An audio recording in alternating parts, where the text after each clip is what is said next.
கேரள மாநிலம் பத்தனம்திட்டாவில் முதலமைச்சர் பினராயி விஜயனுக்கு கருப்பு கொடி காட்டி போராட்டத்தில் ஈடுபட்டு வருகின்றனர்.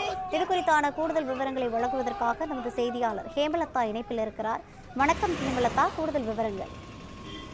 ரவீனா, கேரள மாநில முதல்வர் பினராயி விஜயன் தலைமையிலான மார்க்சிஸ்ட் கம்யூனிஸ்ட் அரசு அமைத்து கடந்த 4 ஆண்டுகள் நிறைவுற்ற நிலையில பாத்தீங்கன்னா பத்தனம்திட்டா மாவட்டத்தில் நடைபெறவிருந்த 4ஆம் ஆண்டு சாதனை விளக்க கூட்டத்திற்காக முதல்வர் கலந்து கொள்வதற்காக வந்தபோது முதல்வரின் கான்வாய் வாகனத்தை கேரள இளைஞர் காங்கிரஸ் கட்சியினர் தடுத்து நிறுத்தி கருப்பு கொடி காட்ட முயன்றனர். எதற்குன்னு பாத்தீங்கன்னா கடந்த 45 நாட்களுக்கு மேலாக அதாவது ஆசா பணியாளர்கள் ஊதிய உயர்வு உள்ளிட்ட பல்வேறு கோரிக்கைகளை வலியுறுத்தி சட்டசபையில தொடர் போராட்டத்தில் ஈடுபட்டு இருக்காங்க. இதற்கு தீர்வு காணாத அரசுக்கு கண்டனம் தெரிவித்து முதல்வருக்கு கருப்பு கொடி காட்டி தங்களுடைய எதிர்ப்பை தெரிவிச்சிருக்காங்க.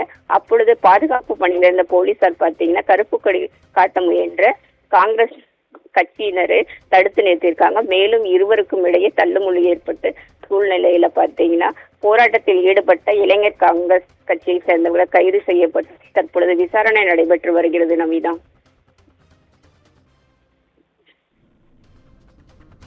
கூடுதல் விவரங்களை வழங்கியமைக்காக நன்றி ஹேமலதா.